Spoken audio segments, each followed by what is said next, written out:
So we've got a few things done. We've made progress, haven't we? We've gone from Excel into Power BI Desktop and now into the Power BI service. Is there more we can do? Can we supercharge what's happening? Of course we can. Let's get on with it, eh?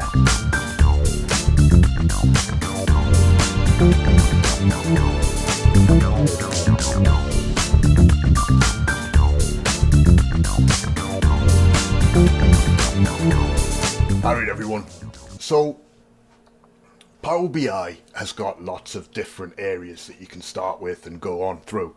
Yeah, we started kind of on the non-Power BI side within Power BI in Excel, and we've pushed that through into Power BI Desktop and then into the Power BI service.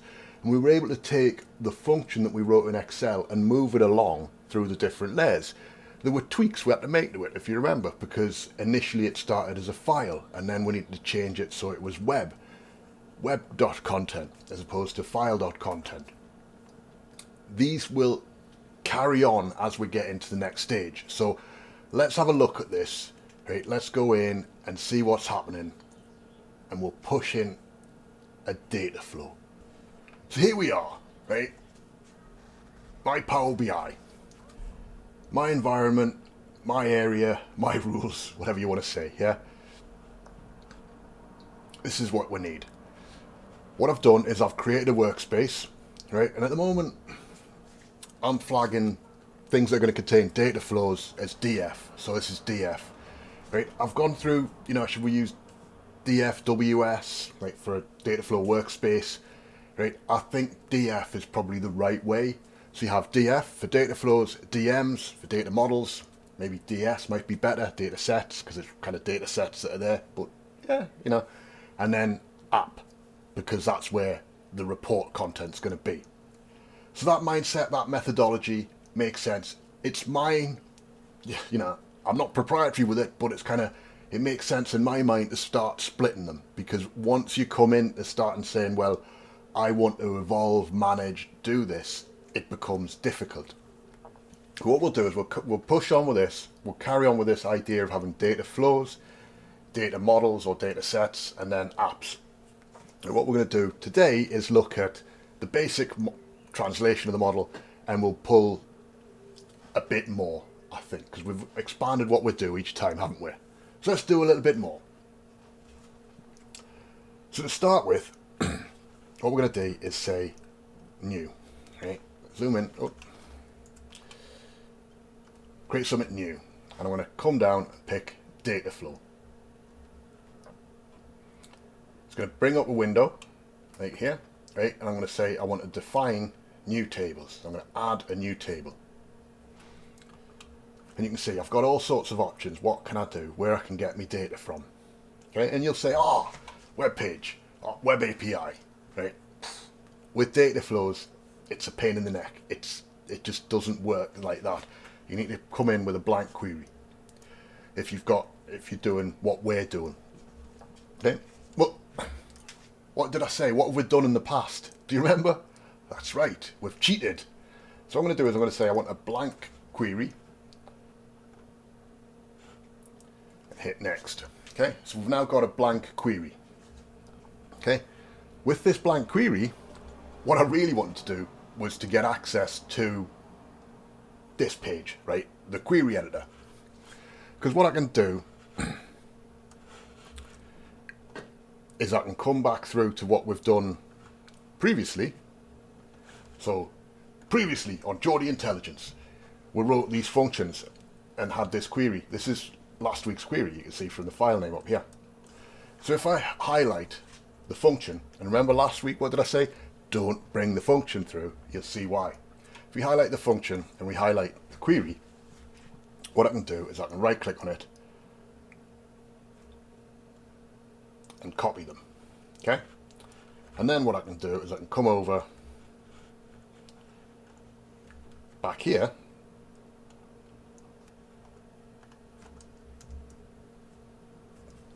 paste. Not sure what's going on there. I'd Control V, right click and paste. Okay. You'll see it says, how do you want to connect? So if we click configure the connection, and this is to do with the source. So what we can do here is we're saying it's my Microsoft account, because remember this was my SharePoint Online. Click connect and it'll work. Okay, and all of a sudden it's pulled through and I've got my query that's going to give us everything. Okay, but you see my function is just my function. There's nothing else in it. So this is an area that you need to be aware of, because this is going to restrict what you do. And this is why, when I was saying before, if you bring through, so if we go back to here, and I right click on this, and I copy this, and then I control V it here, you'll see it brings through a parameter and the table. So this is much easier for me to manage, update, and then right click and create a function when I'm happy that it works. Okay. Otherwise, if you just bring the function, you just bring the function. So I'm going to delete that. Delete this, and then I should be able to delete the function. Sorry, not the function, the parameter. Okay. So we've got that. This is going to run. This works. We can see it does everything we need. So I could now at this point say jobs are good, right? And hit save and close. Okay. The data flow will be validated. And this is what it's doing here. It's saying it's validating the query. And then it's going to say, right, I've now got a schema to build a table. And this is the key. It is a schema to build a table. At this point, there is no data in it.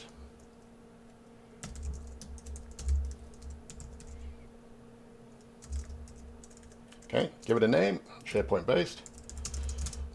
This is a copy of our week 3 data set. And hit save.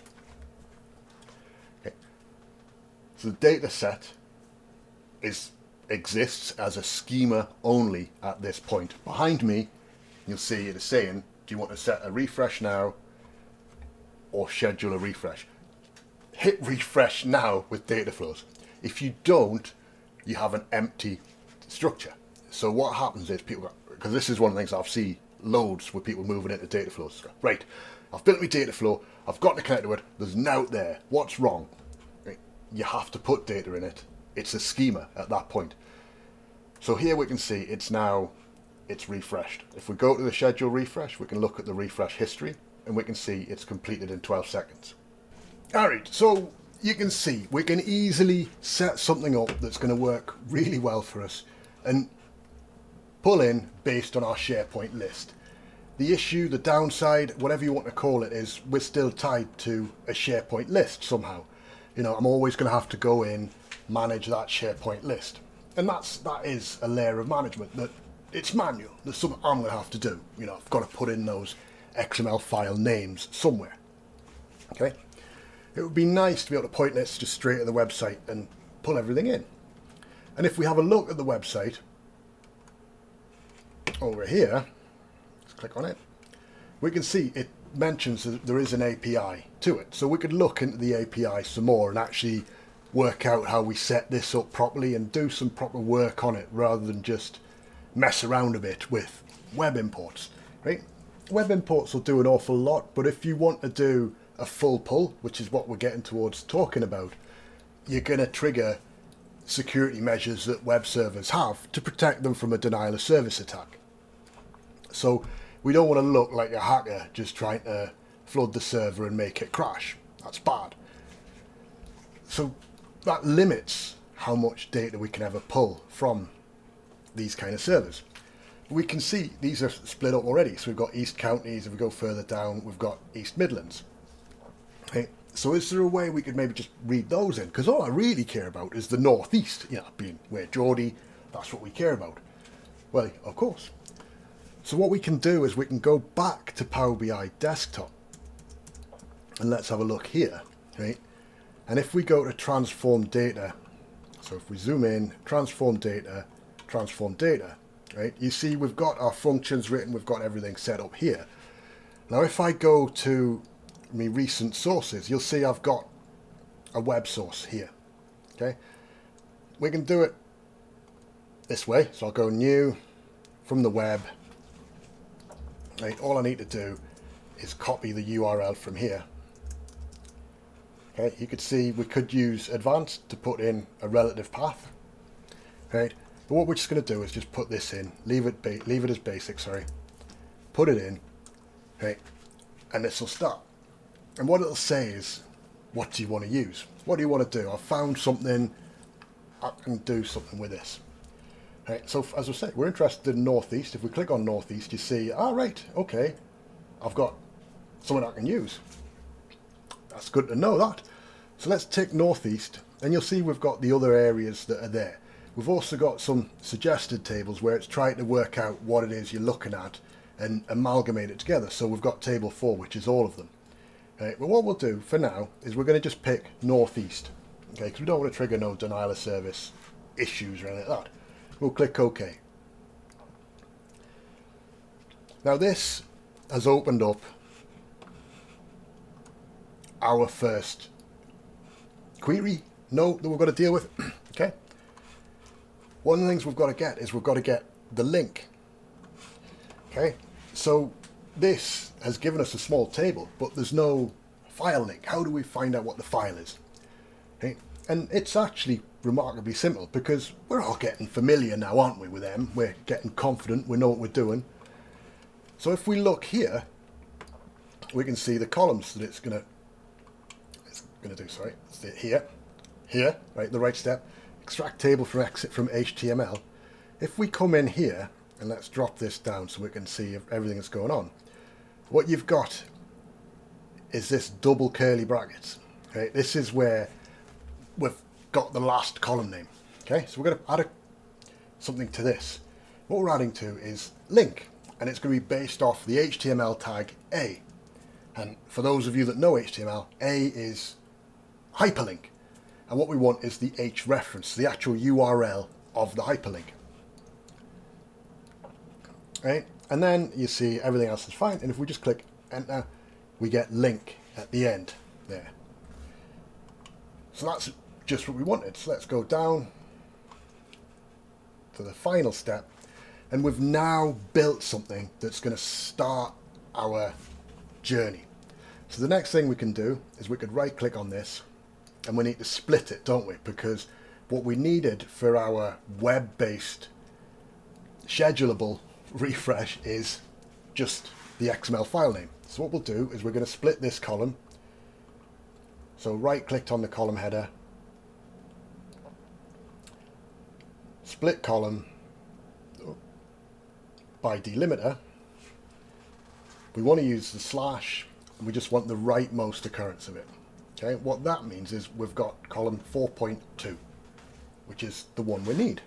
Okay, so column 4.2, if we now in column 4.2 tell it that we want to invoke a custom function and we use our workspace, the one from last week, that will work.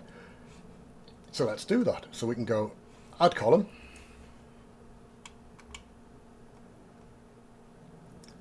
invoke a custom function. It's going to be this one on column 4.2. Click OK, and you see it's now given us this. But one of the things that we get, and this is what you'll find as you get to this level of pulls that you're doing, is you're going to get errors with these. So we need to look and see what those errors relate to. Now looking at them, right, what they're relating to is that we've got type information in, or columns being called within the function, which is a bit of a no-no. So what we want to do is if we go and click on our enhancement details, establishment details, sorry, so we left click on that, we can see if we scroll over here, we've got this change type. Let's just delete that change type. So we're going to click the little cross, confirm we want to delete it. See, everything is still fine, it all's working. And if we zoom out and we go back to our northeast now, everything is a table. Okay. you get things like this that appear, and especially as you're building larger data sets, larger pulls, you'll find this is an issue. You might find as well that as you go in, we're going to hit other areas that are going to be more problematic. Right? So we've got this. This is, of course, all we need, because everything is now contained within the tables that are here. So if we just expand this out,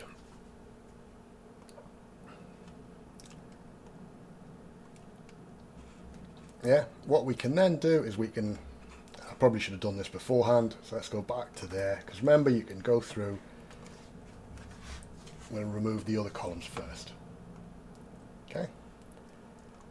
And then I've just got me list. Okay, so now I've got something that's building my northeast data set. Right? So if I come back to here, and if I right click on it and choose copy, and then I go back to my data flow area here, and I say I want a new data flow. Right? And the more I think about this, the more I look at this, I think you're going to find there are things that you're going to have to do potentially with each set, depending on how much work is involved and what you really need for it. So we're here, and remember, we're just going to pick blank. Okay, we don't care what it is. And then we'll have to use CTRL+V. We can't just copy and paste. Right? And there's our northeast. So if we delete this now, and we'll remember to delete query this time, you find we've got northeast. It's not happy because it needs credentials. So we're going to show the details. Oh, it's the web content, isn't it? So what we need to do is we need to tell it it's not web browser. And now we configure the connection, tell it needs to be anonymous, and that's then going to be fine. It's going to run away and pull all the data through. So we can now save and close this, and it's going to validate the schema. Fingers crossed we don't trigger the denial of service part. Okay.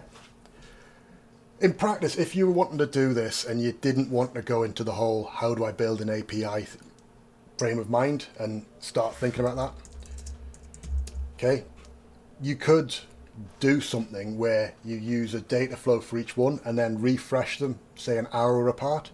There are 12 regions looking at it, so it's going to be 12 hours of it doing it. Refreshing these once a day, you're fine. You know, I don't think there's anything that you're going to look at and go, oh, we didn't have this, it's really ruined me day. And then lastly, let's just make sure it refreshes. Hit refresh on it, because remember, until you refresh it, it's just schema. It's empty information. So let's see, is this going to work or not? Fingers crossed I don't look stupid. That's worked. So now I could go into Power BI desktop. I could go to my blank file that I've got over here. So a nice blank file, and I could say I want to get data from a Power BI data flow. Okay. And then we need to tell it which data flow we want. Remember this from the last time. We want the food hygiene one. Northeast. Oh, I'm going to pick northeast. And then transform data. Okay. And here is all of our data through.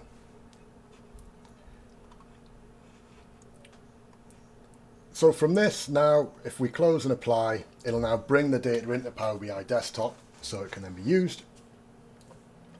And then we'd be able to start to piece together a map based on this. So let's see. So let's get in the latitude and longitude. There's the longitude. There's the latitude. And we should see, oh, that's nice that the northeast has got some places south of Birmingham and in London. Clearly data quality issues there. Right, but what it does give us is a really nice picture of what's actually going on across the northeast as a whole. If we bring in our ratings key again, sorry, our ratings value, legend, you can see what have we got. So we've got this whole load here which are exempt. Oh, there's a number of them which are exempt around there. few too many that are exempt there.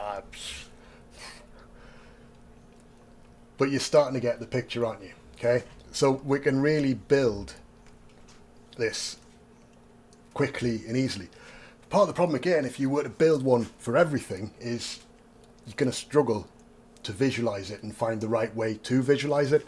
And in fact, if you go to their website, their map, you've got too many, we're not showing you it, right, until you zoom right down towards to a much lower level.